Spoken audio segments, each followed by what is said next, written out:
తిరుపతికి వెళ్ళానని చెప్పాను కదా, సాటర్డే ఆఫ్టర్నూన్ వెళ్ళాను అనమాట. ఇంకా అయితే గనుక సండే రోజు ఫాదర్స్ డే స్పెషల్ గా అయితే మా ఆయన మాకు పెద్ద సర్ప్రైజ్ ప్లాన్ చేశాడు. అనుకుంటున్నాము సమ్మర్ హాలిడేస్ లో వెళ్ళాలి పిల్లల్ని తీసుకుని, బట్ కానీ కుదరలేదనమాట. ఇక్కడ మా ఓడు హ్యాపీ ఫాదర్స్ డే చెప్పురా అంటే అసలు చెప్పట్లేదనమాట. ఎర్లీ మార్నింగ్ ఫాస్ట్ గా రెడీ అయిపోయాము.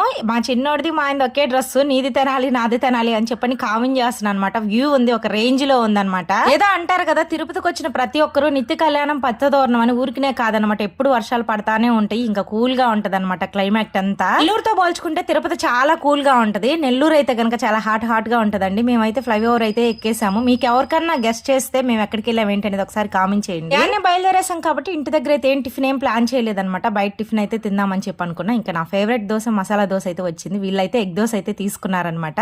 టేస్ట్ విషయానికి వస్తే చాలా చాలా బాగుందండి. టిఫిన్ దగ్గర ప్రతి ఒక్కరు పనిచేస్తున్నారు. ఇంటి ఇళ్లపాది మొత్తము. నిజంగా మనం ఎక్కడికి వెళ్ళినా సరే ఏదో ఒక రూపంలో దేవుడు మనకి ఏదో ఒక అనుభవాన్ని ఇస్తాడు. వీడియో నచ్చితే లైక్ చేయండి.